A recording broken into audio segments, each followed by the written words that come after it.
Chicos, muy buenas tardes, ¿cómo han estado? Espero que se encuentren bien.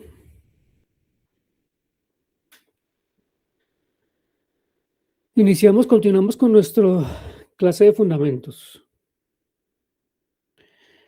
Esta semana, recuerden ustedes que estamos terminando ya el tema en la plataforma C Digital, tres evaluaciones que son automáticas.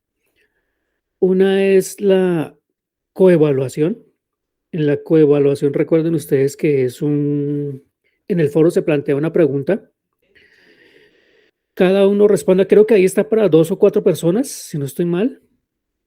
Se puede responder por grupo o se puede responder individual. Si deciden responderla en grupo, por favor me indican ahí en el foro las personas que están integrando ese grupo. Es una respuesta muy concisa. No estoy pidiendo todo una relación así exhaustiva con respecto a la profundidad teórica con respecto a la pregunta que se les está haciendo. Esta es una evaluación manual, sí, esa no es automática, esa es manual, yo la realizo. Esa es una. La otra evaluación que está en sí digital para esta semana es la autoevaluación. No vayan a olvidar hacer la autoevaluación. Y hay una tercera que es el quiz. Un quiz 3, igual como los otros quizzes de selección múltiple, 5 preguntas. Todas las 3 están para el domingo, plazo para el domingo hasta las 11:59 de la noche. Entonces no esperan hasta la última hora para responder por esos cuestionarios. Queda pendiente, y queda pendiente terminar, en estos momentos pues son bastante los sacas que tengo, entonces pues tengo 2 semanas para calificar. A medida que voy calificando voy subiendo las notas y me quedaría la coevaluación. También por calificar, serían esas 2 notas que quedarían pendientes durante estas 2 semanas. Si bien es cierto, ya terminamos las evaluaciones este domingo, ustedes terminan de entregar ya todo, la otra semana es la semana 8. En la semana 8 hay clase. La universidad nos ha recalcado que hay que cumplir con clase en esa semana. Igual, para recordarles entonces que de hoy en 8, en el mismo horario, vamos a tener clase. Yo creo que no tengo el link, yo programo esa reunión y estaríamos terminando ya el bimestre la próxima semana. Ya voy a entrar a hablar sobre un tema que hemos hablado mucho en clase. Quiero profundizar un poquito más sobre ese tema y dejamos a lo último resolver preguntas todas las que ustedes tengan con respecto a lo que está pendiente. Entonces, pues, antes de iniciar clase, quería comentarles lo siguiente. Ayer, antier, casualmente vi un video, un TikTok, en el cual hay un señor que están entrevistando y el señor recomienda no estudien contaduría, no estudien contabilidad, que esa es una de las carreras que se va a acabar con la IA. Ahora todo este tema de la IA está reventando todo el tema de redes. Cada día sale algo nuevo en el tema de inteligencia artificial. Entonces, para su tranquilidad, para que no se me vayan a desanimar, eso está muy lejos todavía. Hoy sí es cierto, la inteligencia artificial ha avanzado. Hoy ya se habla de la automatización, que ya la inteligencia artificial puede automatizar muchos procesos. Y ese es el boom. Pero realmente falta mucho. Y eso lo puedo decir con propiedad por el tema de la experiencia que yo he manejado en los últimos días y últimamente, pues, utilizo mucho la inteligencia artificial en mi trabajo. Es una herramienta que mejora mucho los procesos, eso sí es cierto. Mejora mucho los procesos, le permite a uno lo que uno se demoraba ya un tiempo en resolver algún tema, pues con la inteligencia artificial ayuda. Pero la inteligencia artificial no va a superar al ser humano. En contabilidad hay un principio que usted lo van a ver más adelante, y es el juicio profesional. El contador público tiene esa facultad del juicio profesional. La norma nos da una infinidad de opciones de reconocimiento, opciones de medición. Todo depende de la actividad, depende de la empresa, de lo que está persiguiendo la empresa. Entonces, se definen las políticas contables. Y en las políticas contables juega mucho el juicio profesional. Y yo creo que eso no lo va a reemplazar nunca la inteligencia artificial. Y les puedo traer un ejemplo hoy en día en mi trabajo. En mi trabajo estoy elaborando una de las funciones o labores que yo realizo en la empresa donde yo laboro, es resolver conceptos, consultas en temas contables. Nos hacen una consulta sobre cómo se debe llevar en la contabilidad la plusvalía o el goodwill, como antes se conocía, en un proceso de escisión. Algo complejo, ¿no? Eso no lo trata la norma. La NIF no les va a decir a usted nada sobre ese tema porque la norma no se ocupa de las operaciones, especialmente del patrimonio. Eso es un tema que se desarrolla con base en la práctica contable en Colombia. ¿De dónde obtiene uno las fuentes? Fuentes obtiene uno en el Consejo Técnico de la Contaduría, obtiene uno fuentes en la Superintendencia de Sociedades, está el Código de Comercio. ¿Qué más puede uno? No, esas son las fuentes que uno puede acudir con estos temas de reformas y especialmente en la consulta que es una escisión. O sea, le toca a uno primero entender qué es una decisión, cómo se registra eso contablemente y que existe en la contabilidad un activo que se llama intangible. En este caso es una plusvalía. Y la inteligencia artificial no les va a resolver eso. Ustedes tienen que enseñarle a la inteligencia artificial para que pueda resolver esa consulta. Lo que sí podría hacer la inteligencia artificial es modelar una redacción, corregir errores de semántica, pero hay que enseñarle. Eso no lo aprende autónomo la inteligencia artificial. Eso está muy lejos todavía. Entonces, pueden ustedes estar tranquilos y solamente apenas es uno de los tantos temas que uno maneja en la contabilidad. No es el lo que voy a hacer la inteligencia artificial es, ustedes les entregan un balance, un estado de resultados, donde hay unas cuentas, y la inteligencia artificial le puede hacer un análisis financiero. Eso lo hace la inteligencia artificial. Le puede sacar las conclusiones de cómo está esa empresa de acuerdo con esos análisis financieros. Pero en la elaboración y la generación de los estados financieros ya es otro tema.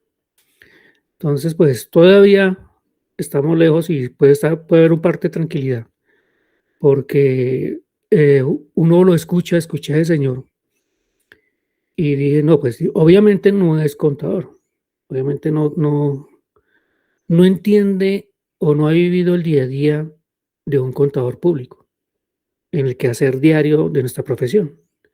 Entonces, por lo tanto, para él será fácil. Mira, yo tengo un balance, un estado de resultados, lo publico, lo adiciono a una inteligencia artificial y ya me arroja una cantidad de indicadores, de análisis financiero. Eso sí lo hace. Pero él no entiende que para hacer ese balance, para hacer ese estado de resultados, viene todo un trabajo que es lo que hemos visto prácticamente. Todo ese ciclo contable que les he comentado. Y ya entrando en materia, con respecto al tema que les traigo, es sobre el cierre contable, que hemos hablado tanto del cierre contable, lo hemos mencionado tanto, pero no hemos profundizado realmente qué es el cierre contable. Ya les estoy compartiendo pantalla. ¿Qué vamos a ver entonces con respecto al cierre contable? Vamos a ver en qué momento se realiza el cierre contable. Esto lo hace un software. El software lo puede hacer también. Imagínense, si ya la contabilidad hace mucho tiempo acudimos a los software que nos facilita la vida. nos facilita la vida con respecto a llevar la contabilidad, a llevar los registros contables, a darnos seguridad con respecto a esos registros contables, no nos ha reemplazado. Entonces nos dice, ¿en qué momento se realiza el cierre contable? 6 pasos que se deben de cumplir en ese proceso de cierre contable. El primer paso, revisión y conciliación de cuentas. Entonces podemos cometer errores o errores humanos, porque igual necesitamos ingresar los registros contables en la contabilidad.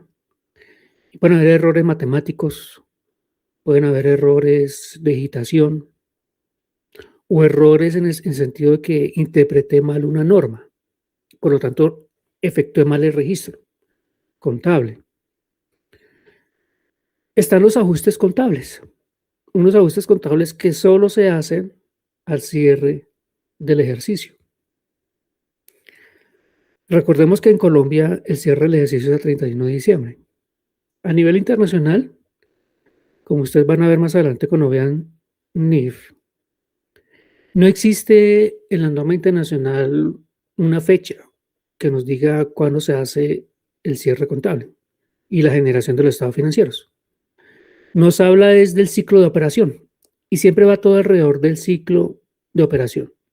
Por eso es que a nivel internacional cada país tiene ciclos de operación diferentes. Entonces, por lo tanto, al tener ciclos de operación diferentes, pues generan los estados financieros en diferentes cierres. Por ejemplo, en Estados Unidos se sabe que los cierres son en octubre. Entonces, una empresa colombiana que tiene su matriz en Estados Unidos, muy probablemente esa empresa colombiana tenga el cierre contable en octubre. ¿Por qué? Porque necesita enviarle a esa casa matriz sus estados financieros para que ella a su vez consolide esa información. En otros países los cierres son en noviembre. Todo depende de los ciclos contables. Y si una empresa colombiana tiene una matriz en otro país donde el cierre contable es en noviembre, su ciclo de operaciones es en noviembre, por lo tanto generan estados financieros, muy probablemente estas empresas tengan sus cierres en noviembre para reportar su información financiera en el exterior, para que a su vez la matriz que está ubicada en el exterior consolide esa información. Valoración de inventarios. También es una etapa que hay que hacer, que hay que cumplirla. Elaboración de los asientos de ajuste. También vamos a ver cuáles son esos asientos que se efectúan. En el paso quinto ya preparo unos estados financieros preliminares. Y en el paso 6 hago un análisis y una revisión de esos estados financieros. Todo lo que hay que hacer para el cierre contable. El cierre contable es a 31 de diciembre. Y como les he comentado, eso no significa que el contador y todo su equipo contable esté el 31 de diciembre en la fiesta de fin de año cerrando los libros. En la práctica eso se hace en el mes de enero, para los que ya han tenido esa experiencia del cierre contable. Se hace en los meses de enero, a comienzos de febrero. Todo depende de las conciliaciones, porque hay que hacer unas conciliaciones de cuentas. Y el objetivo final es generar los estados financieros. Una vez que se generan los estados financieros, los revisa el contador público, los certifica, porque tiene que certificar esos estados financieros. Si hay revisor fiscal, hay que entregarle esos estados financieros al revisor fiscal con su certificación para que el revisor fiscal emita una opinión. Esa opinión no la va a hacer en un solo día. Eso toma su tiempo para emitir esa opinión. Y finalmente tiene que estar listo todos los estados financieros, junto con su certificación, junto con su informe del revisor fiscal, con sus notas a los estados financieros, para ponerlos a disposición de los accionistas. ¿Todo esto para qué? Para que esta información esté lista en el día de la asamblea, en la asamblea de accionistas. En este mes de marzo en la gran mayoría de las empresas están realizando su reunión de socios, de accionistas, y se están presentando los estados financieros para su aprobación o su improbación, porque también se pueden improbar. Para los que tienen la fortuna de vivir en conjunto residencial, en propiedad horizontal, en esta época del mes, también ya están realizando las reuniones de asamblea de copropietarios. ¿Y esa reunión para qué es? Para poner a consideración de los estados financieros, para su aprobación o su improbación de esos estados financieros. Entonces, pues eso previo, viene todo un proceso de cierre contable. Vamos a ver un ejemplo de un estado de resultados, de un balance general. ¿Cuáles son las cuentas que se cierran? Hay un proceso de cierre, pero también se cierran unas cuentas.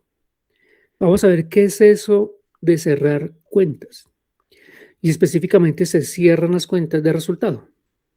¿Cuáles son esas cuentas de resultado? Las cuentas de ingresos, las cuentas de gastos y la cuenta de costos. Cuando yo hago ese cierre, me determina si hubo una utilidad o una pérdida del ejercicio.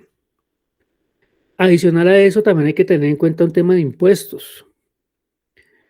La ley, el Código de Comercio y las mismas NIF nos dicen que una vez que se determina la utilidad, hay que calcular el impuesto de renta. Eso lo estamos haciendo a 31 de diciembre. No es la declaración de renta. Este es un impuesto de renta contable, que obviamente no va a ser el mismo valor cuando hagamos la declaración de renta. Puede cambiar su valor. Aquí lo que estamos haciendo es un registro contable atendiendo una norma contable con respecto al reconocimiento y la medición del impuesto de renta a 31 de diciembre. Y ahí tenemos entonces nuestra utilidad, porque cuando yo determino el impuesto de renta se convierte en una cuenta por pagar generalmente si tengo utilidad. ¿Puedo tener pérdida? Si tengo pérdida, pues no calculo renta. Ahí lo que tendría que hacer entonces es una ganancia ocasional, perdón, lo olvidé. Una declaración, no. Cuando yo genera pérdida hay que hacer una declaración que nos dice también el procedimiento tributario. Pero no calculo renta cuando tengo pérdida. Puedo tener también saldo a favor. Entonces, pues igual tengo que reflejarlo ahí en el estado de resultados. Y finalmente, ¿qué vamos a ver? Toda la normatividad que rodea el cierre contable, en tanto decretos y con lo que nos dice NIF, y hacer una comparación de lo que es el cierre manual versus el cierre contable con software. Antes de que llegaran los software, pues todo era en papel, ¿no? Todo lo hacíamos en papel, registros manuales. Eso se lo vino a cambiar ya a los sistemas de software. Me imagino que en esa época, cuando llegó el software contable, también dijeron van a reemplazar a los contadores. Se va a reemplazar el contador público, cosa que no va a pasar. Entonces vamos a iniciar entonces con nuestros temas. ¿Qué es el cierre contable?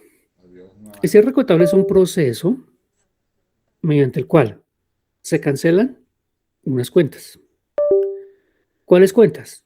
Las cuentas de resultados, ingresos, costos y gastos. En ese proceso se trasladan esas cuentas o esos saldos del estado de resultados a una cuenta del balance general, específicamente en el patrimonio. Entonces el cierre contable es trasladar un saldo de unas cuentas de resultados al patrimonio. ¿En qué momento se realiza el cierre contable? Entonces vamos a hablar de ese proceso de cierre contable. Se lleva a cabo al finalizar el periodo específico, la periodicidad, que pueden ser mensual, trimestral, semestral o anual. ¿De qué dependerá de que sean en esas fechas? Dos factores clave: las necesidades de la empresa y las regulaciones fiscales. En Colombia nos dice el Código Comercio que por lo menos las empresas tendrán que hacer un corte de sus cuentas a 31 de diciembre y generar los estados financieros. Pero nunca nos dice la ley, nunca nos dijo si esos estados financieros son anuales, son semestrales, son trimestrales o mensuales, o el corte a octubre. Yo puedo tener un estado financiero de enero a octubre, hacer el cierre en octubre y preparar otros estados financieros de noviembre y diciembre, de 2 meses.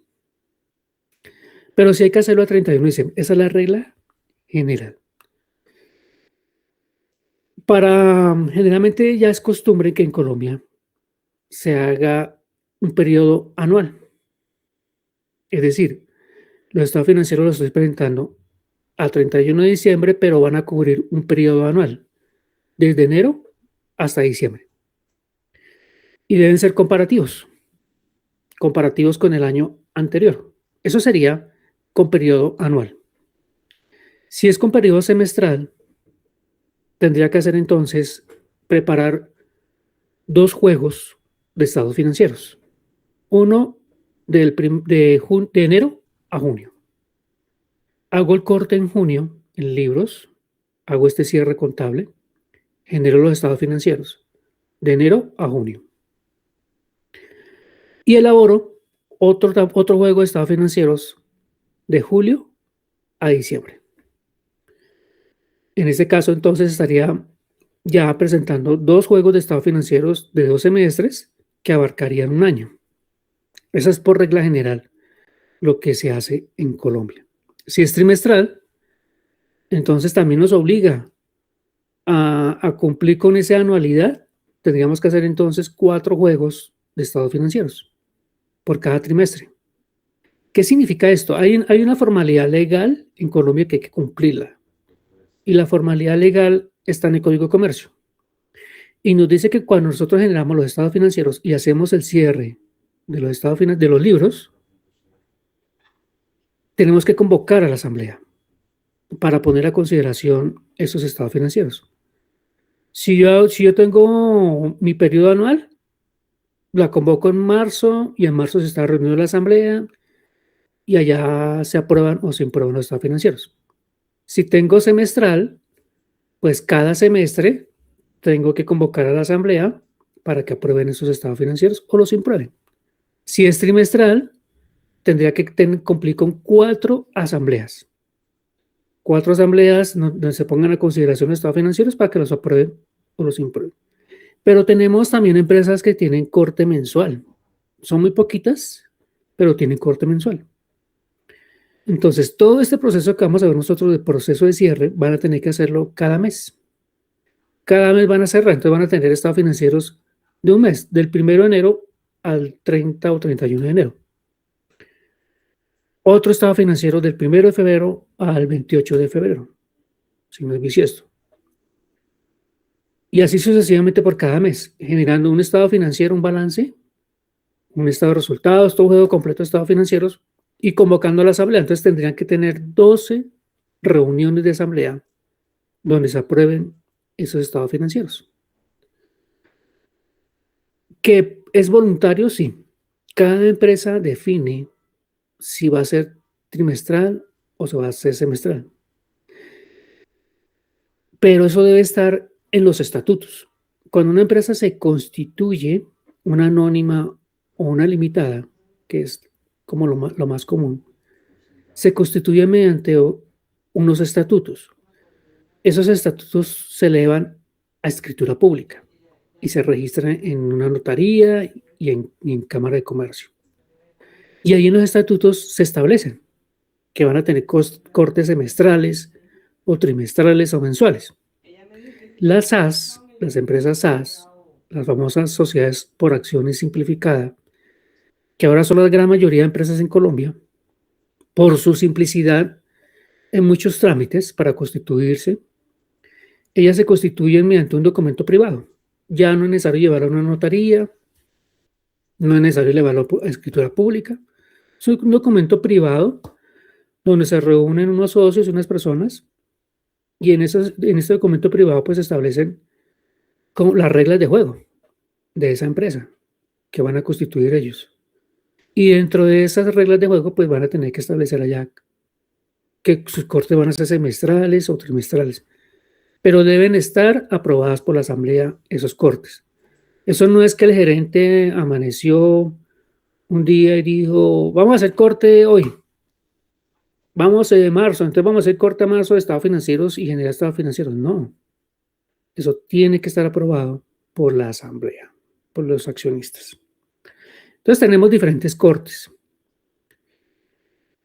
Depende también hay empresas, por ejemplo, también que manejan sus ciclos operativos. Entonces también ellas dirán, bueno, lo importante o el objetivo final de llevar los estados financieros a la asamblea es determinar la utilidad. Si hubo utilidad, pues reparto de dividendos, repartir esa utilidad a los accionistas. Eso es lo que finalmente a ellos les interesa. Que a la empresa le fue bien, generó su utilidad y se reparte la utilidad.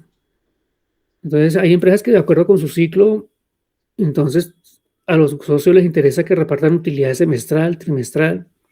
Por ejemplo, las que tienen corte a octubre. Entonces, por una instrucción de una sociedad matriz, entonces hacen su corte de enero a octubre, pero tienen que hacer también generar unos estados financieros de noviembre a diciembre, porque en Colombia los estados financieros son anuales.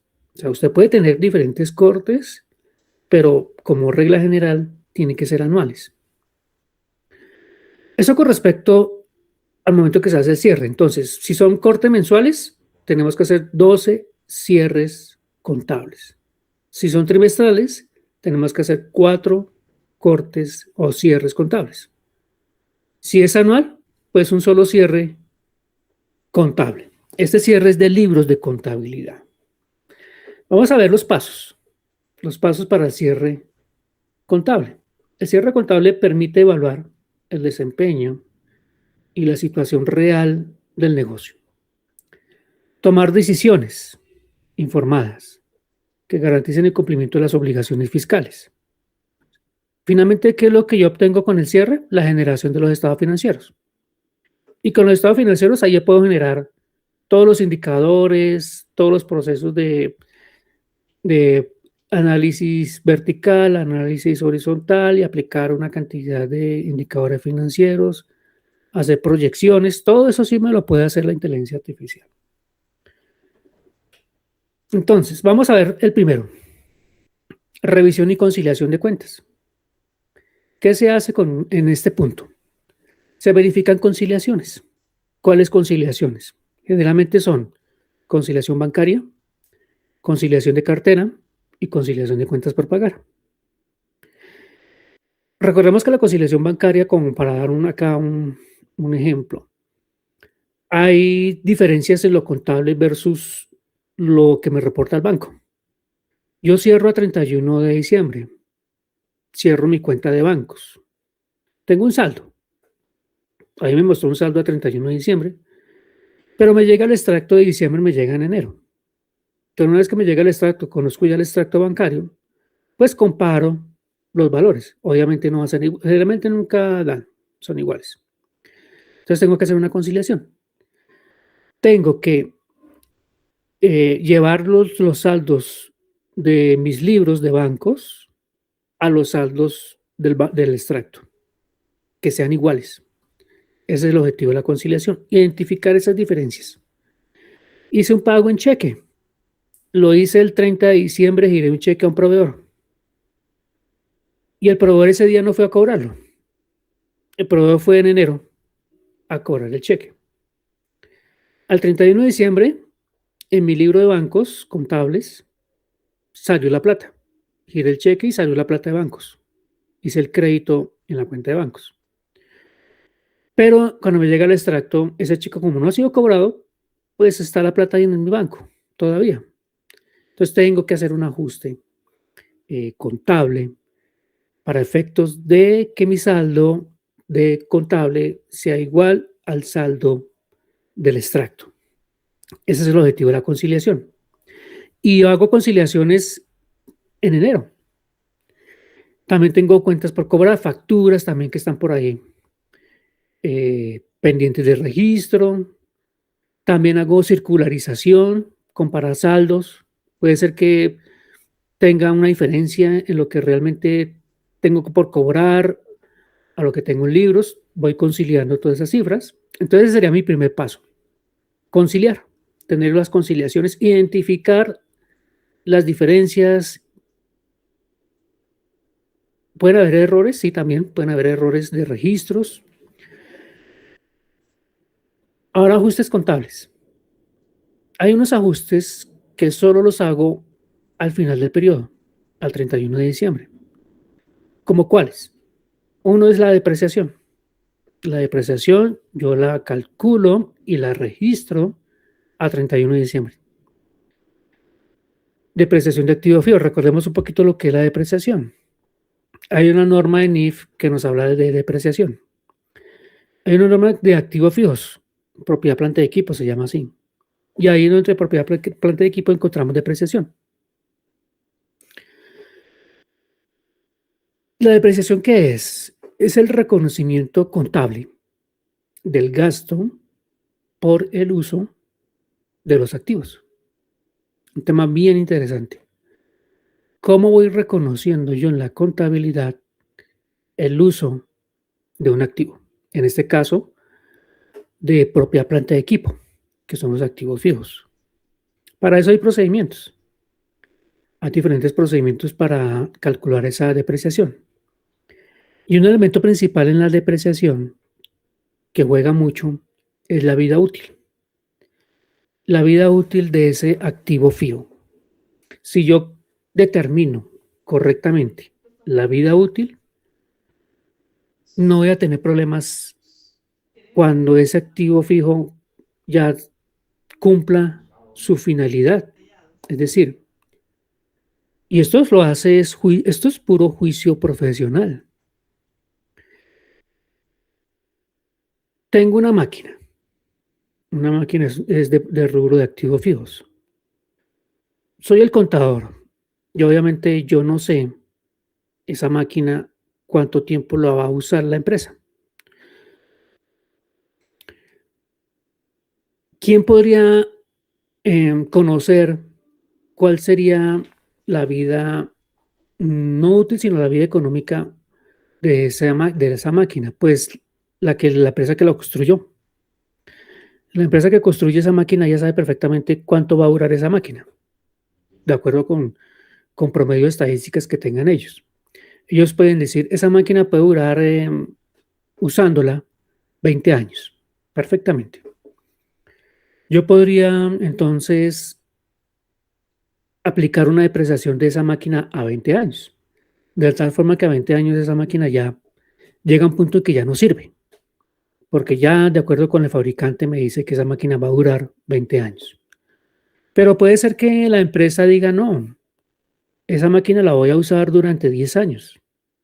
Esa máquina la voy a usar durante 10 años y después de que termine los 10 años la cambiamos, porque es que esa máquina después de 10 años ya no va a cumplir con su objetivo, ya es una máquina vieja, retrasa el proceso. Entonces démosle 10 años de vida útil de esa máquina. Pero ojo, una cosa es diferente, la vida útil, que es contable, y la vida comercial de la máquina, que es la vida que le da el fabricante. El tiempo durante esa máquina va a servir. Entonces tenemos dos tiempos diferentes para tener bien en claro con respecto al tema de la depreciación. La empresa decide que esa máquina la va a mantener en sus activos durante 10 años. Durante 10 años la va a usar. Entonces, ¿la depreciación qué es? La depreciación es el reconocimiento del gasto por el uso de esa máquina. De tal forma que independientemente del procedimiento que yo utilice, esa máquina en el 10º año va a valer en libros de contabilidad en ceros, va a quedar en ceros. ¿Por qué? Porque ese es el objetivo. El objetivo es, ¿durante cuánto tiempo lo va a usar? 10 años. Ah, bueno, entonces durante 10 años usted ya la usó y contablemente vale ceros. Y usted determina qué va a hacer después de los 10 años. Ah, que la voy a vender. Porque la máquina, el fabricante dice que esa máquina dura 20 años. Entonces le quedan 10 años todavía por usar. Pero la vende. El objetivo suyo es venderla, cambiar, modernizar su planta de producción. Entonces vende la máquina a los 10 años, la cambia. Ese es el objetivo y esa es una política. Y la política se define de acuerdo a lo que quiere la empresa. La vende y la compra otra persona y la usa por los restantes 10 años. Pero la vida útil de la máquina va a ser 10 años, yo la voy a depreciar durante los 10 años, yo la voy a usar durante 10 años. De tal forma que en el 10º año esa máquina vale cero en libros, contablemente. ¿Qué pasa a veces en la práctica? Que pasan 10 años, 11 años, al año 11 todavía la máquina está ahí y está funcionando. Entonces algo pasó porque cometí un error al determinar la vida útil.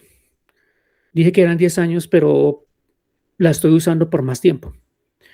Eso es lo que se puede decir que es un error en los estados financieros. Un error al determinar la vida útil.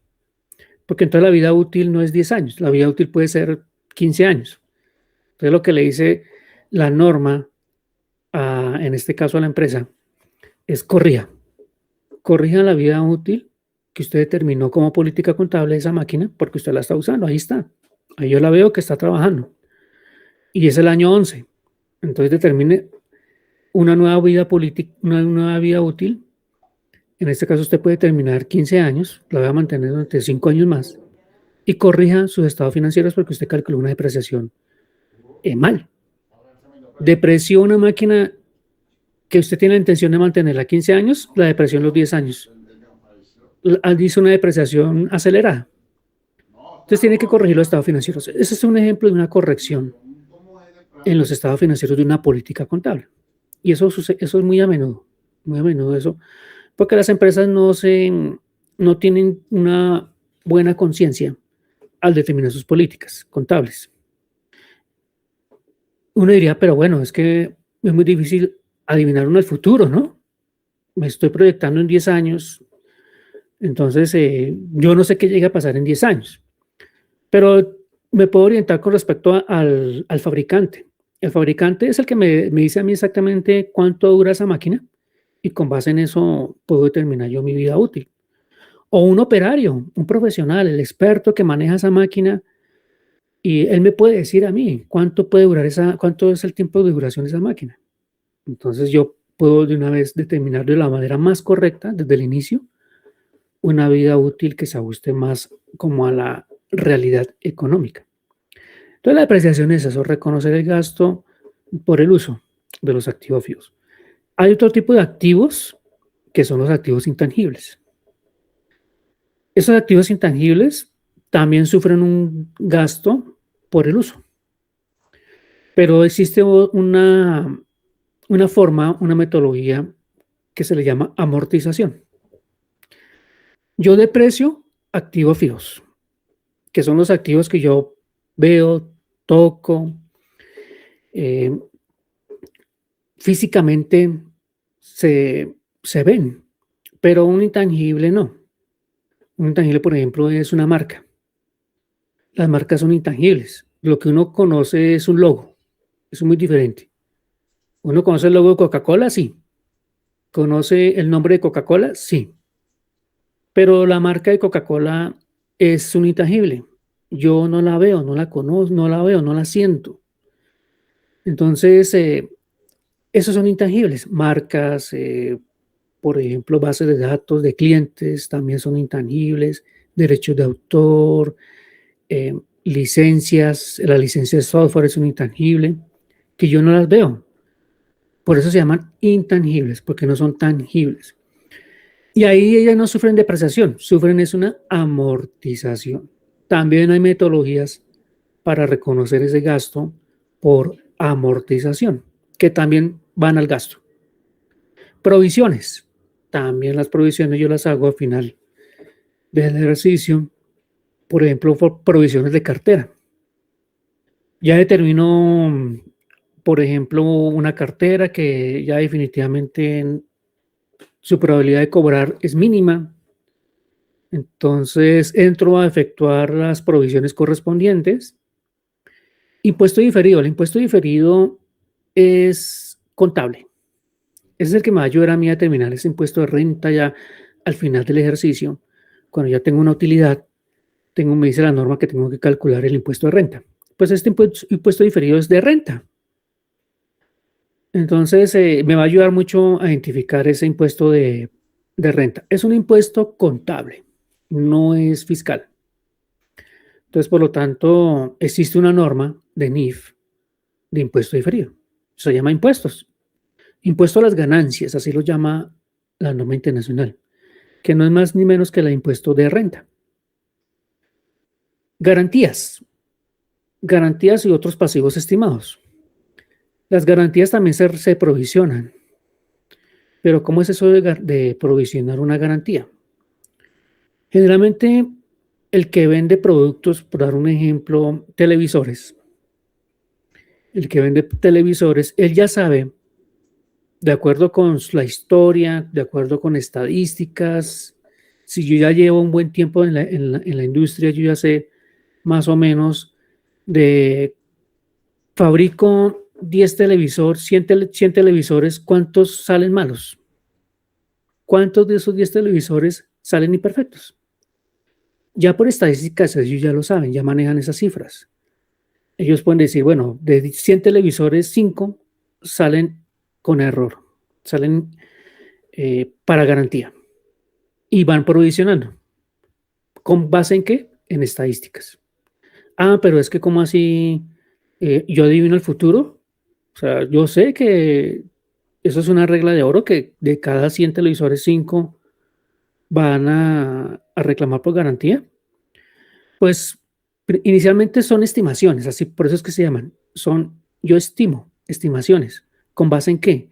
En metodologías, en estudios, en estadísticas. Entonces, la estadística me dice a mí que 5 televisores, pero al final del año vendí los 100 televisores o fabriqué los 100 televisores, pero me reclamaron solo 3 por garantía. Pues entro a hacer el ajuste. Ajusto la provisión, porque inicialmente había hecho una provisión de 5, pero solamente fueron 3, ajusto la provisión. Puede ser lo contrario. De los 100 televisores que fabriqué, hicieron reclamación por imperfectos 10 televisores, pero hice la provisión de 5, pues entro a ajustar. Eso es lo que yo hago a 31 de diciembre. Entro a ajustar esas provisiones. Garantías, otros pasivos estimados. Finalmente, se asignan adecuadamente los ingresos y gastos del periodo. Eso es lo que se buscan con este tipo de ajustes contables. Todos me afectan resultados, ya sea un ingreso o sea un gasto. Ese sería entonces el paso 2. Fíjense en todo lo que hay que hacer. Por eso es que el departamento de contabilidad, el contador, todo el mes de enero, en febrero están ellos allá con su tema concentrados en el cierre contable. Y ahora súmeles el impuesto al patrimonio. El impuesto al patrimonio que salió hace unos pocos días, el decreto, en el cual, en una época bien compleja, ¿no? Para los departamentos de contabilidad, sale el decreto del impuesto al patrimonio y al pobre contador ahora le toca correr, tener los estados financieros listos para la asamblea y tener la información también contable a 1 de marzo, porque el impuesto al patrimonio es a 1 de marzo, no es a 30 ni a 28 de febrero, ni a 31 de marzo, es a 1 de marzo. A generar la información financiera a 1 de marzo y determinar el impuesto del patrimonio líquido a 1 de marzo para liquidar el impuesto al patrimonio. Entonces, una carga más que se le suma en esta época a los contadores. Entonces, ahí tenemos lo que son los ajustes contables. Valoración de inventarios. En el tema de inventarios, sí es válido hacer la siguiente aclaración.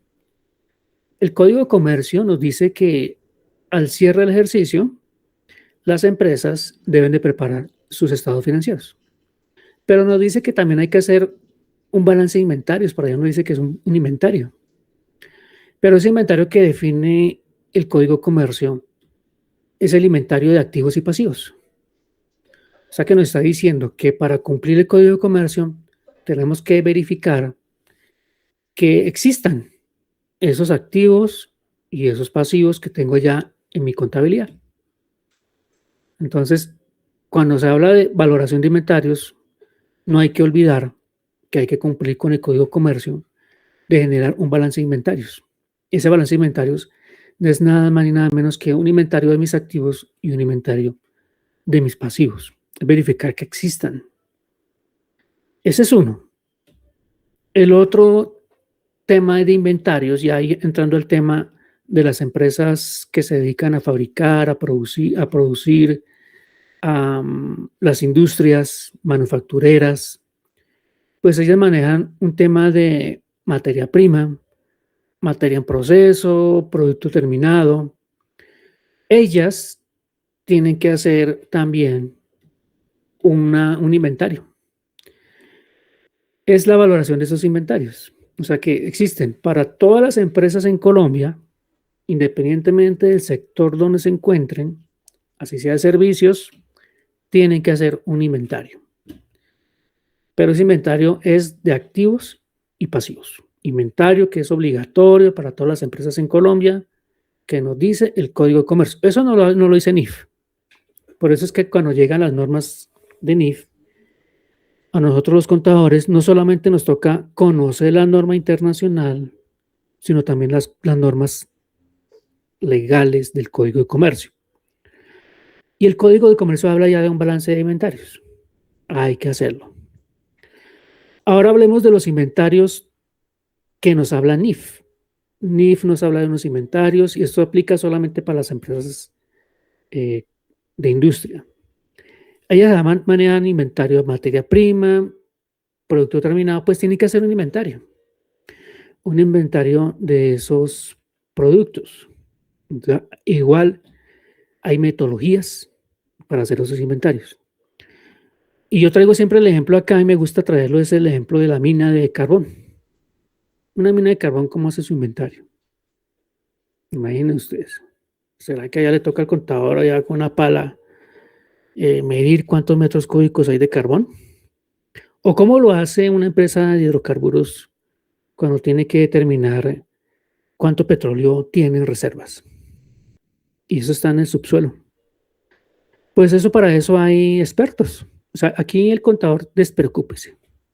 Despreocúpese, contador, porque usted no tiene que saber de minas, no tiene que saber de petróleos. Para eso están los expertos. Para eso están los expertos en esos campos. Y tienen ellos su maquinaria, sus máquinas especiales para hacer ese tipo de cálculos. Entonces, se acude a este tipo de industrias que son tan especializadas, también pues tienen sus métodos especiales para medir ese tipo de inventarios. Ellos ya determinan cuánto carbón tienen. Una empresa petrolera ya sabe cuánto tiene reservas de petróleo. Entonces, para todo hay su metodología. Ahora, por ejemplo, una ferretería. Haga un inventario de los tornillitos de diferentes referencias, tamaños, colores. Eso no se hace uno a uno. Entonces, hay metodologías. Por ejemplo, se puede hacer una metodología aleatoria. Yo aleatoriamente puedo hacer un arqueo de inventarios allá en el almacén, en la bodega.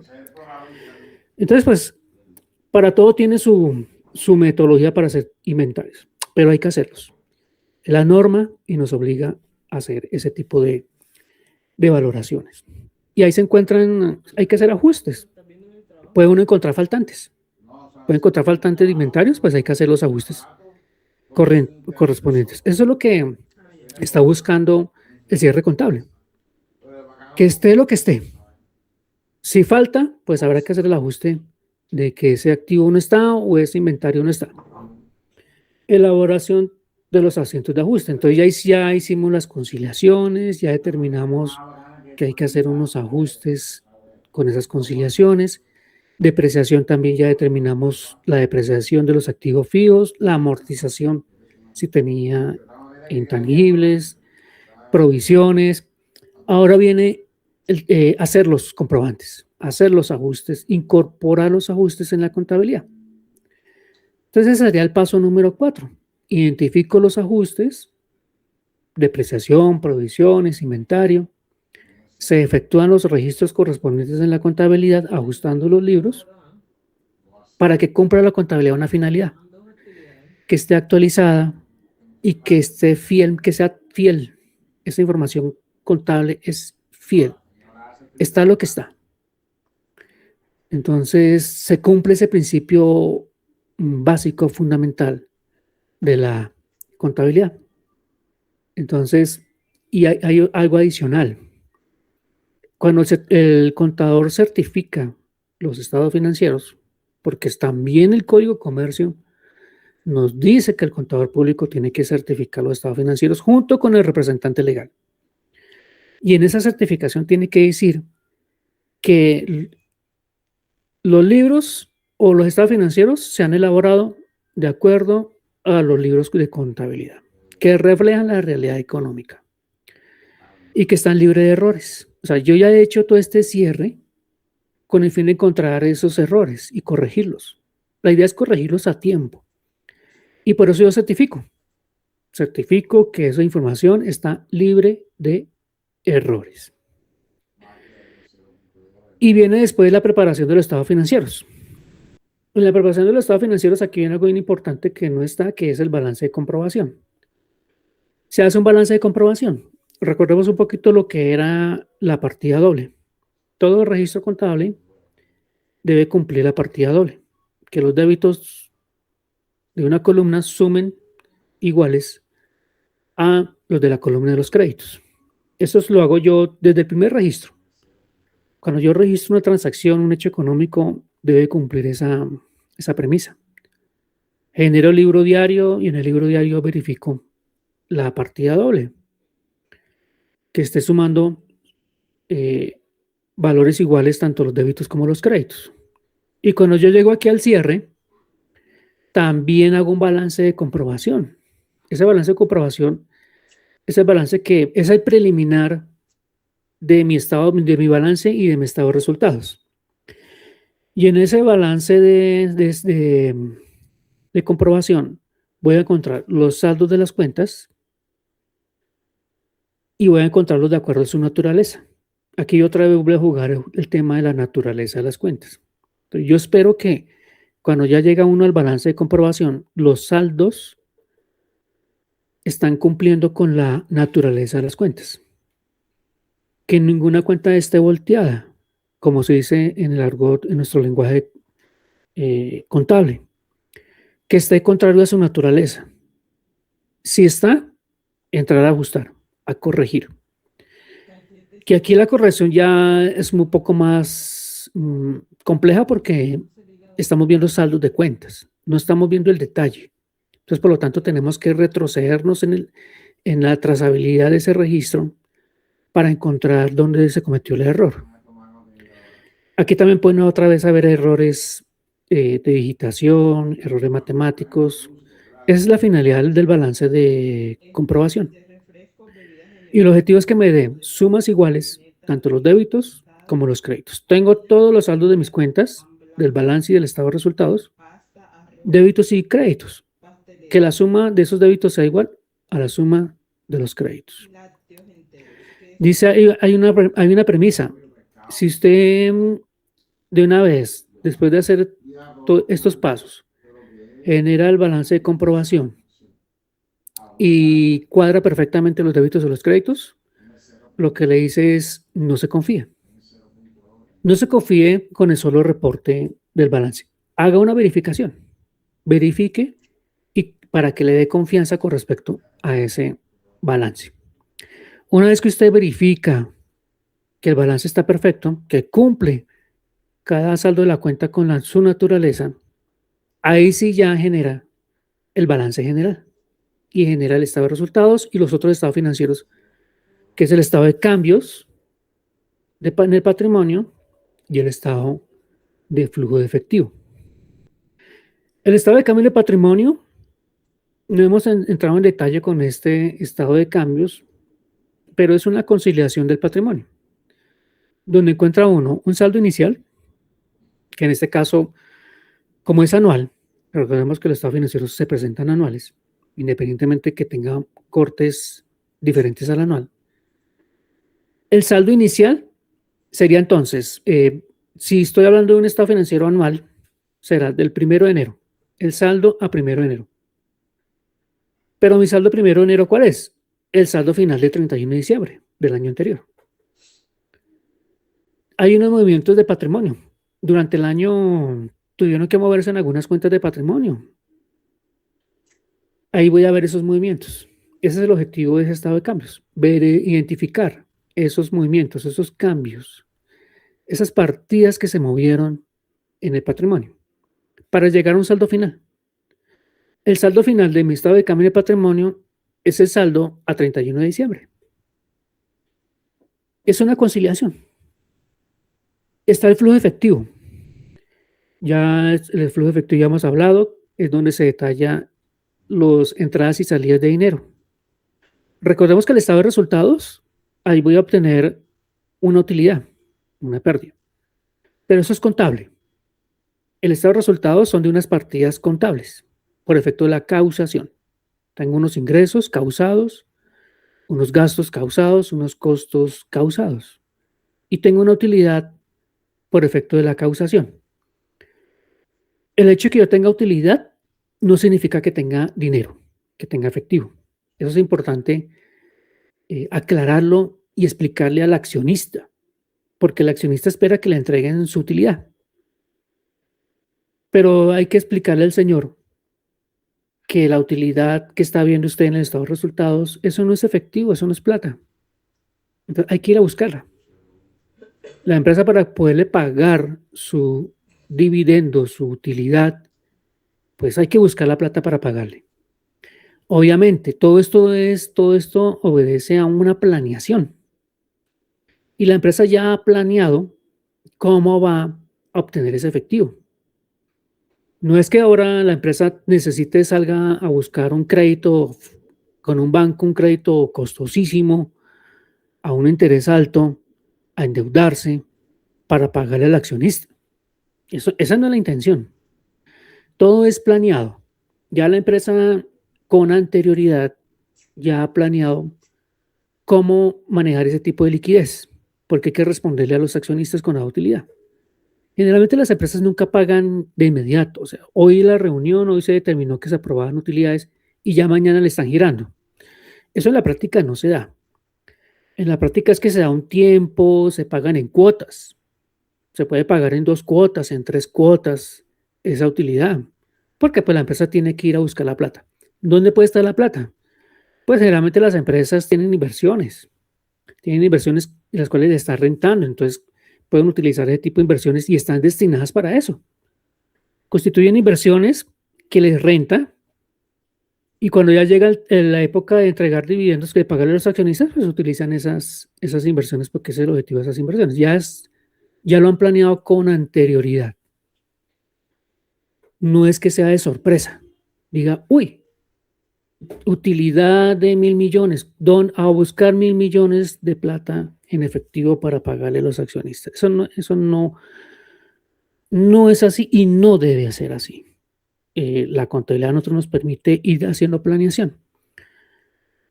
Para eso también sirve los estados financieros de la información financiera, que uno puede extraer ahí bastante información y hacer proyecciones. Entonces yo puedo proyectar desde hoy, con mis estados financieros a 2025, perdón, a 31 de diciembre, ya puedo hacer proyecciones, ya debo estar haciendo ya proyecciones para los próximos años y que los próximos años vamos a generar utilidades. Entonces, desde ya ir planeando cómo vamos a cumplirle a los accionistas para ese pago de utilidad. Entonces generamos los estados financieros. Análisis y revisión.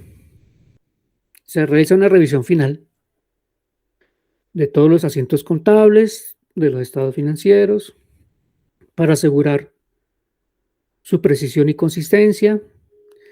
Con esa información, ¿para qué me sirve? Para hacer análisis, tendencias, variaciones, áreas de mejora, cuáles son las áreas que más me generan gasto. Esto ya es puro análisis financiero, proyecciones financieras. Todo el tema aquí ya viene a jugar mucho el tema financiero, que es lo que finalmente nos sirve esa información. Con una información histórica, que es la que nos genera los libros contables, puedo hacer proyecciones de cómo se va a comportar la empresa en el futuro y generar escenarios. Todo esto lo van a ver más adelante cuando vean planeación financiera. Vamos a ver un ejemplo práctico de un cierre contable. Entonces veamos aquí, nos dice que la empresa de servicios ABC de enero a diciembre del año 2025 tiene unos ingresos totales de 120,000. Aquí ya está generando su estado de resultados. Ingresos totales de 120,000, gastos totales de 80,000. Reconoce ya un gasto por depreciación, 5,000. Ajusta la provisión de cartera por cuentas que ya prácticamente ya no existe cobro, 2,000. Y un inventario de cierre de 10,000. ¿Qué es lo que se hace? Primero, se verifican los ingresos. Verificación de todas las transacciones del año, que estén correctamente registradas, reconocidas en la contabilidad. Y aquí, por ejemplo, el ejercicio de la comparación del saldo bancos. Yo ya he hecho una conciliación y las conciliaciones se hacen mensuales. Entonces, por lo tanto, cada mes yo estaba muy juicioso haciendo mis conciliaciones bancarias.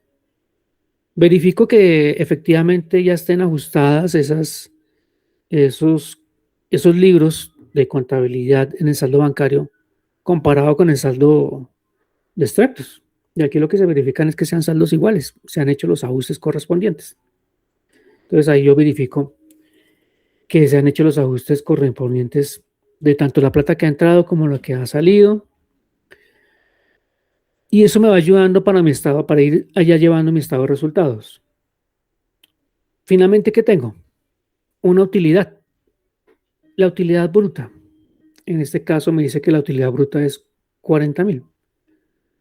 ¿De dónde sale la utilidad bruta? La utilidad bruta es los ingresos menos los costos. Y me da la utilidad bruta. Después de eso tengo que hacer una serie de restas por gastos y unas sumas por otros ingresos. Aquí ya entran los gastos de depreciación, gastos por provisiones y finalmente me da una utilidad, la utilidad neta. En este caso, en el ejemplo, mi utilidad neta me dio 33,000. La utilidad neta es la utilidad del ejercicio. Pero aquí me hace falta algo. Me hace falta calcular el impuesto de renta. Porque tanto NIF como el Código de Comercio me dice que una vez que yo determino la utilidad, debo calcular el impuesto de renta, que es contable, nuevamente les recuerdo. Entonces tengo una utilidad, y esa famosa utilidad después se va a llamar utilidad antes de impuestos. La utilidad antes de impuestos, calculo el impuesto de renta, y ahí sí se va a llamar utilidad neta. Por eso yo les decía, aquí me hace falta calcular el impuesto de renta, que también recordemos que ese es uno de los pasos que tenemos por ahí del cálculo del impuesto, del impuesto de renta. Finalmente, pues yo genero mi balance. Tengo mi balance, estado de resultados, aquí están los 33,000. Y tengo mi estado de resultados y tengo mi balance. Aquí pasa algo bien curioso, que lo vamos a ver a continuación. Me dice que en el cierre contable yo cancelo las cuentas de resultados. De tal forma que estas cuentas que ustedes están viendo aquí de resultados van a quedar en ceros. Y esas cuentas se van a trasladar, esos saldos, se van a trasladar a una cuenta del patrimonio. Esta cuenta de patrimonio se llama utilidad o pérdida, o pérdidas y ganancias, también así la llaman, donde van a parar todos esos saldos de, de mi estado de resultados. Aquí, ¿qué más encontramos? Nos habla de los impuestos. Eh, este año está el 35%.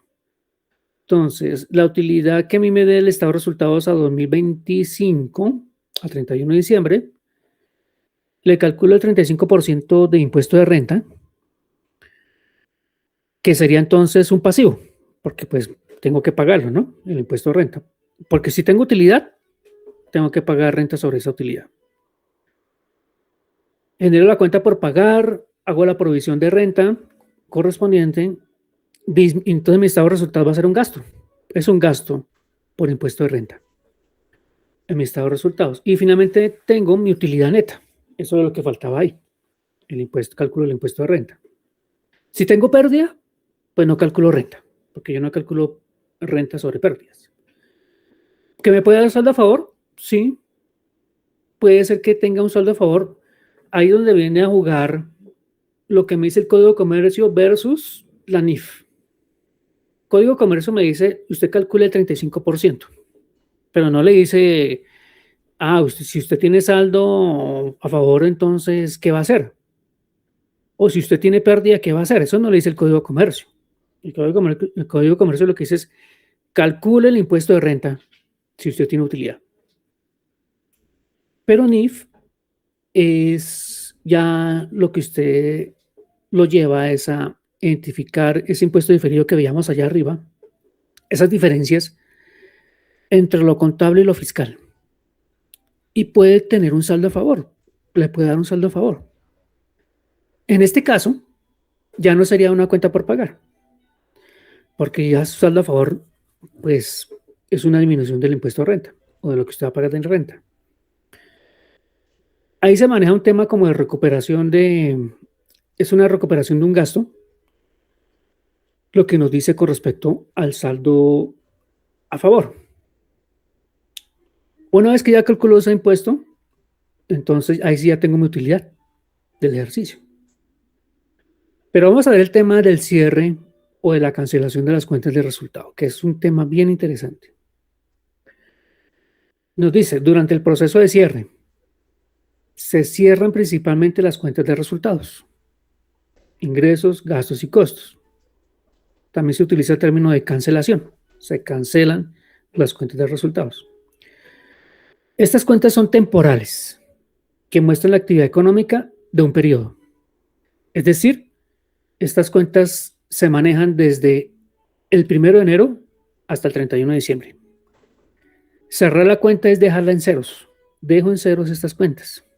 De tal forma que a 1 de enero nuevamente arrancan estas cuentas en ceros y empezarán a mostrar todos sus movimientos durante el siguiente año.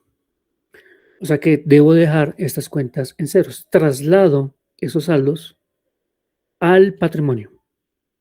Las cuentas de ingresos, costos y gastos, voy a trasladarlas o los saldos al patrimonio, a una cuenta que se llama pérdidas y ganancias. Deben trasladarse al patrimonio de la empresa. De esta forma, el nuevo ejercicio contable inicia con saldos en ceros en las cuentas de resultados. A continuación, entonces, van explicando cada una de esos traslados de esos saldos. Y eso es afectación contable, con notas de contabilidad. Voy a hacer una nota de contabilidad en la cual voy a trasladar el saldo de los ingresos al patrimonio, a esa famosa cuenta de ingresos, pérdidas y ganancias. Entonces me dice, incluye todas las cuentas de ingresos obtenidas por la empresa, como ingresos por ventas, ingresos por servicios, u otros ingresos como intereses o ingresos extraordinarios. Absolutamente todos los ingresos. ¿Cómo sería el ajuste contable? Como los ingresos son de naturaleza crédito, pues tengo que hacer un débito. Al hacer un débito por el mismo valor del saldo, me quedan ceros. Pero como estoy haciendo un débito, tengo que hacer un crédito en algún lado. En este caso hago el crédito en el patrimonio, en esa cuenta que se llama pérdidas y ganancias. Allá voy a tener un crédito por el valor, por el saldo de los ingresos. Ahora los gastos y los costos. Los gastos igual. Tomo todos los gastos de la empresa como operativos, financieros, de ventas, de administración, de transporte. Si son servicios, pues también, extraordinarios, no operativos. Tomo todos esos gastos, tomo todos esos costos. Como son de naturaleza débito, pues tengo que hacer un crédito con el mismo valor del saldo. Así me van a quedar en ceros esas cuentas de gastos y de costos. Y traslado ese saldo al patrimonio, a la famosa cuenta de pérdidas y ganancias. Y allá van a llegar con naturaleza débito. Hago el crédito en la cuenta de gastos y el débito en la cuenta de pérdidas y ganancias, en el patrimonio. Eso es los asientos de cierre. Las cuentas de costos, pues igual. Ahora vamos a ver la cuenta de patrimonio, donde llegaron esos ingresos y a donde llegaron esos gastos y los costos, que es una cuenta de patrimonio. Y tengo ya en ceros mis cuentas de ingresos, de resultados. En esta cuenta se acumulan los saldos de ingresos, gastos y costos. Una vez determinado el resultado del ejercicio, como ahí voy a tener débitos y créditos, si los ingresos son mayores que los gastos, pues tengo una utilidad. Va a ser un saldo crédito. Pero si mis ingresos son menores que los gastos, pues voy a tener una pérdida. Por lo tanto, esa cuenta se voltea. Esa cuenta me va a mostrar el saldo contrario. Va a tener un saldo de naturaleza, en este caso, como es una pérdida, débito. Se me voltea la cuenta. Esta es la única cuenta en la cual sí se permite que se voltee, que se muestre el saldo contrario a su naturaleza. ¿Por qué? Porque en esta cuenta voy a ver si hubo ganancia o hubo pérdida. La pérdida se muestra en un débito, en una cuenta que es de naturaleza crédito. Eso me indica a mí que es una pérdida. Entonces, en esta cuenta, ahí donde voy a ver ese saldo. O sea que en el patrimonio, allá voy a ver una utilidad o una pérdida. ¿Cómo llega esa utilidad, esa pérdida? Por los traslados de ingresos, costos y gastos que yo hice del estado de resultados. Pero fíjense ustedes lo siguiente, lo bonito lo que hace el software contable.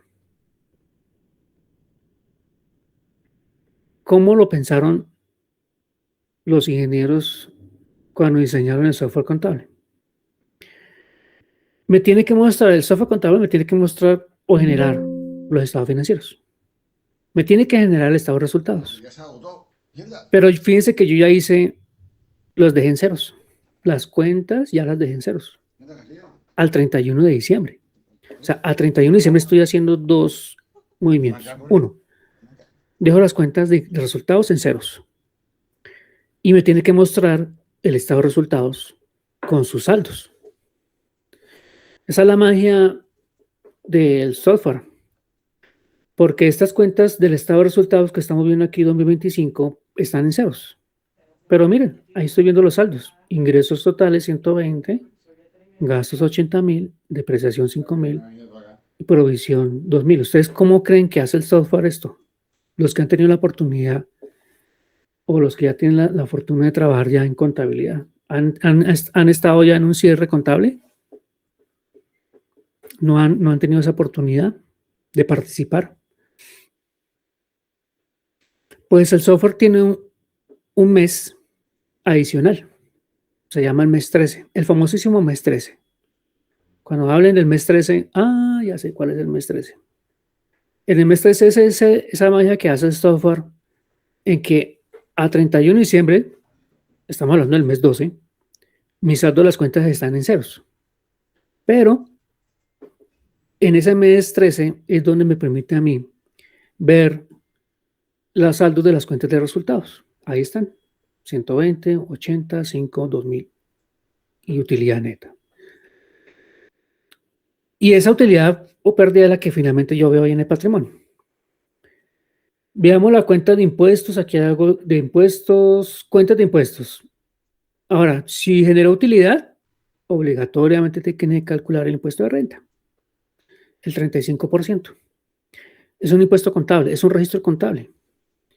Pero ahí vemos el tema, ¿no? Código de Comercio 35%. NIF ya es mucho más juiciosa, ya es mucho más técnica, ya aplica todo un procedimiento contable para que usted determine ese impuesto. Entonces yo como contador, yo me voy con las NIF. A mí me dice Código de Comercio, calcule el impuesto, calcule los impuestos, del impuesto de la tarifa del siguiente año. El siguiente año es 35%. Pero yo aplico NIF, o sea, como contador yo aplico los principios contables para generar los estados financieros. Entonces, por lo tanto, el impuesto de renta yo lo voy a calcular de acuerdo con lo que me dice NIF. Hay una norma específica sobre impuestos a las ganancias, así se llama. Ahí está el impuesto diferido. Aplico esa norma y con eso yo determino si hay un impuesto de renta a favor o por pagar.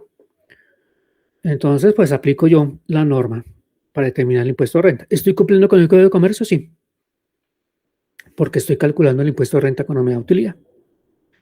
¿Que tiene que ser igual a la renta del mes de abril, porque ahorita en abril empiezan vencimientos de renta? No, no, porque es que aquí al 31 de diciembre es un impuesto contable de renta que va a diferir con el saldo que me da a mí la declaración de renta. Obviamente, cuando ya tenga el valor, la declaración de renta, cuando yo tenga el valor exacto que me toca a mí pagar, pues ajusto esas cifras en la contabilidad.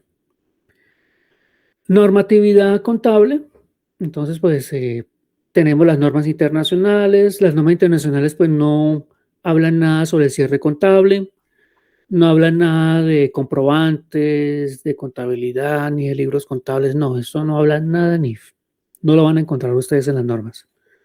Es un tema de cada país interno y nosotros lo tenemos bajo un decreto.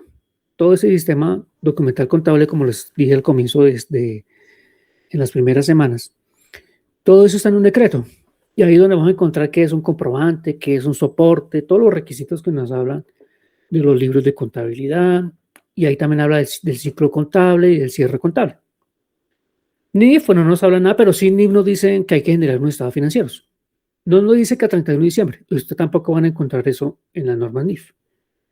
Ya tenemos que ir al Código de Comercio, donde nos dice que a 31 de diciembre hay que generar unos estados financieros. El del decreto 2420, pues son los decretos que incorporan en Colombia las normas NIF. O sea que cuando habla de NIF, están incorporadas en Colombia por este decreto 2420. Recordemos un poquito que en Colombia se hizo un proceso muy diferente como lo han hecho otros países. En Colombia se decidió que las empresas se clasificaran por grupos. Y de acuerdo al grupo que se clasificaban, aplicaban un marco normativo. Existen NI plenas, existen NI para las pymes y existe una contabilidad simplificada. Y para eso se clasificaron las empresas. Entonces las empresas del grupo 1 aplican NI plenas, que son las empresas grandes. El grupo 2, que son la gran mayoría de empresas, que son pymes y medianas, las conocidas como pymes, aplican un marco normativo para pymes, grupo 2. Y las microempresas, aplican un marco normativo que es contabilidad simplificada y se llaman grupo 3. Decreto 1625 del 2016, es un estatuto tributario. Este estatuto ya ha tenido como unas 3 o 4, como 3 reformas desde el año 2016 a la fecha. Este decreto, esta reforma fue la que modificó el impuesto del IVA. Entonces, ¿qué nos dice con respecto a pues estar siempre actualizado, ¿no? Nuestra profesión siempre nos exige a nosotros estar actualizados, no solamente en los marcos normativos de contabilidad, porque esos también tienen muchos cambios, cada año sale un cambio, sino también el tema tributario. A las empresas también les interesa mucho el tema tributario y eso es responsabilidad del contador, pues estar uno actualizado en todo lo que tiene que ver con tributaria. Un error que cometa el contador en alguna interpretación fiscal le puede ocasionar sanciones a la empresa. Entonces, por eso siempre estar actualizados. Entonces, aquí el llamado acá es que sí, ahí tenemos un cierre fiscal. Nosotros hemos hablado aquí del cierre contable. El cierre contable es para fines de generar los estados financieros. pero existe un cierre fiscal, que el cierre fiscal es para determinar el impuesto de renta. Cada uno tiene una finalidad totalmente diferente. Hay dos mundos, el mundo contable y el mundo fiscal, pero se necesitan mutuamente uno del otro. El impuesto diferido, que era el que veíamos por allá en las provisiones, ese impuesto diferido es esa combinación entre lo contable y lo fiscal. Y eso me ayuda mucho a determinar el impuesto de renta en el estado de resultados.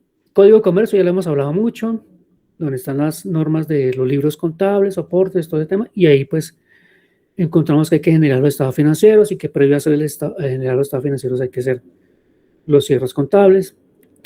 La ley 1314 del 2009, que fue la ley con la cual Colombia toma la decisión de incorporar en Colombia un marco normativo, un estándar internacional, dicen hacia estándares internacionales, no solamente de contabilidad, sino de auditoría. Entonces, en Colombia hoy en día estamos aplicando normas internacionales, no solamente de contabilidad, sino también de auditoría. Aquí viene un tema de cierre contable manual versus cierre contable de software. Pues aquí básicamente lo que nos está diciendo es cuáles son las diferencias de mantener un cierre manual a un cierre de software. Obviamente, tener un software garantiza seguridad en la información, que evita manipulación, hay mayor control, se puede hacer auditoría.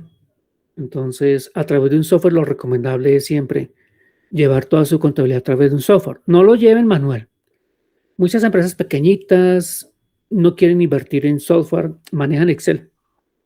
Creen que con Excel se puede llevar una contabilidad, pero con Excel no hay seguridad, se puede manipular, se pueden hacer ahí fraudes, manipular cifras a conveniencia, no hay trazabilidad, no hay auditoría. Entonces siempre lo recomendable es, hoy en día hay mucho software, muchas casas de software ofrecen muchos programas de contabilidad para todos los tamaños de empresas. Obviamente están los más sencillos, los más básicos, a los más complejos. Obviamente pues los más complejos son más costosos y son los que hoy en día son los que manejan las grandes empresas. Pero siempre lo aconsejable es que se maneje un sistema de software contable. Bueno, chicos, hasta aquí les traía el tema del día de hoy. Entonces, la próxima semana tenemos clase. Entonces, nos veríamos de hoy en 8, no se les olvide. Igual yo estaré programando esa clase. No olviden también las fechas de cierre ahorita con las evaluaciones que hay. Y bueno, no sé, tengan alguna pregunta, alguna consulta. Profe, muy buenas noches. Mira, habla con Sandra Patricia. Es que yo no pude presentar por razones de salud mi ACA. Entonces quisiera saber qué debo hacer porque pues ya puse el ticket y Sí. no ha sido resuelto. Y adjuntaste la incapacidad. Lo que pasa, profe, es que yo solicité la cita a la EPS y están muy demoradas. Me la dieron para el otro mes. Entonces yo papeles de donde pueda constatar la enfermedad no tengo. Como ya radicaste un ACA, esperemos a ver qué te responden. Eso próximamente me están notificando. Me demoran 2 o 3 días. ¿Cuándo lo radicaste? Yo lo radiqué el día de ayer y lo otro es que yo traté de entrar al ACA y aparece que otra persona, no sé qué no hicieron, lo subió, sí. O sea, ya lo tienes hecho. No, yo no lo hice. Entré a mi ACA y en mi ACA parece que otra persona lo entregó, pero no sé por qué lo subió con mi usuario. Ay, no sé, ahí sí, supuestamente no debía permitir eso. Sí, y pues se me hizo raro que pues que hubiera pasado eso. ¿Y eso lo informaste ahí en el ACA? Sí. Esperemos entonces a que respondan, a ver qué nos dicen. Buscamos entonces una Porque solución. el nombre de la persona que lo subió se llama Jamie Viviana García Cuitiva. Sí. Sí, igual esperemos. Si quieres, escríbeme un correo para estar pendientes. Igual el Camitique lo responde la universidad. Listo, vale, profe. Ok, Vale. listo. Muchas José Manuel, gracias. ¿tiene una pregunta?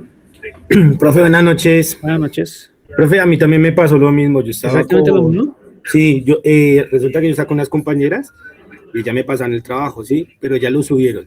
Y yo entré también por mi usuario y pues ya lo subieron. Yo ve tan raro. Bueno, yo lo eliminé para poder subir el mío, como el profe ha dicho que era individual. Y resulta que yo subí el mío y pues las compañeras me llamaron pues bravas que porque yo había hecho eso. Pero yo no sabía, como yo soy nuevo, yo le dije, no, pues yo no lo eliminé. Resulta que sí, que yo subiendo por parte de mi usuario, yo subí mi trabajo y resulta que yo les eliminé el de ellas, entonces yo creo que ellas mandaron también un correo a su merced. Sí. Igual entonces, pues respondan, envíenme un correo a mí, pues informándome de esa situación.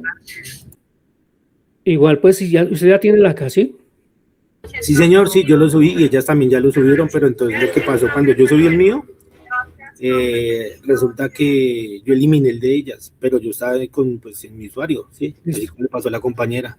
Entonces, ok, pues coménteme esa situación. Igual usted dice que ellas enviaron también, que me sí, sirvió. ellas lo enviaron primero, pero entonces cuando yo lo estaba subiendo el mío, yo lo que hice fue cometer el error y eliminé el de ellas. Pero Y subí el mío. eso no debería permitirlo la Sí, plataforma. No sé profe, por qué. mire que ayer también pasó lo mismo. Yo estaba en la clase de nómina y también pasó lo mismo con varios ¿Con otro compañeros, lo mismo. trabajo? Sí, que varias gente subía el AK Sí. y resulta que cuando otras personas iban a subir del mismo grupo, eliminaban los primeros que subieron. No sé, algo está pasando ahí. Ah, ok.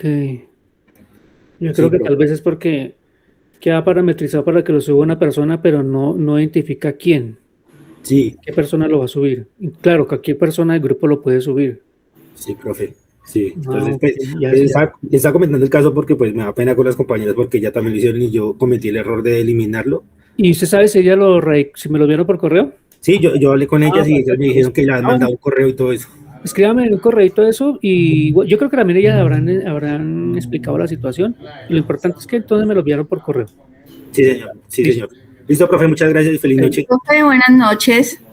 Buenas noches. ¿Quién me habla? Profe, ¿Yulsi? Andrea Lievano. No, Andrea profe. Lievano. ¿Andrea Líbano? Sí, señor. Profe, lo que pasa es que nosotras realizamos el trabajo con dos compañeras más. Sí. Y el trabajo lo subí el 12 de marzo. Cuando ayer fui a verificar si de pronto ya estaba calificado, me apareció fue el trabajo que subió otra compañera Otro. que hacía parte del grupo. Uy, Sí, no, qué señor. locura. Eso no ya lo permitió la plataforma. O sea que lo que hizo fue los que lo subieron, los sube un estudiante y cuando lo sube el otro, entonces le Lo baja elimina. el Sí, trabajo. señor. No, qué locura. No, en ese caso, ¿y me lo enviaron por correo? No, señor, le enviamos fue pues Explicando lo que pasó. explicando lo que pasó y pues esperamos esta noche Uy, para hablar con su merced a ver qué eso sí opción es un nos fallo de podía la dar. plataforma. Eso no ya lo permitió. Yo creo que tal vez porque como cuando uno parametriza, configura la plataforma, no le asigna un nombre del estudiante que lo va a subir. Entonces, claro, ahí Sube la todo. plataforma lo que hace es, si lo van a subir 3 o 4, pues va a permitir que lo suban los 3 o 4 y va eliminando los que ya lo presentaron. Sí, No, en ese señor. caso, entonces explícame eso en el correo. O sea, los que tengan la misma situación me explican en el correo para que los tenga presente y me envían el acá por correo. Ok, profe, gracias. Listo, ok. Bueno, sigamos. Gisilet, Andrea. Buenas noches, profe, ¿cómo estás? Buenas noches. Profe, yo subí mi acá también, pues normal con mi correo, pues en la plataforma y ahorita que pues, estoy escuchando a los compañeros, estoy revisando y me aparece otro trabajo que no es ¿Otro? el que yo subí, entonces pues, y no, y me acabo de dar cuenta que No, o sea, quedó por otra eso compañera parece y yo ser miré que como el día, como el lunes miré y todavía estaba el mío, pero acabo de ingresar y me aparece otro nombre que no. parece que entonces los que subieron de últimas eliminaron los que subieron de primeras. Parece que no, o sea, que son varios los que pasó eso. Entonces, no, en ese caso, para los que tengan ese problema, me envían un correo, explíquenme lo que pasó para tener esa historia y ajúntenme en el ACA. Y así cumplen ustedes con la entrega del ACA.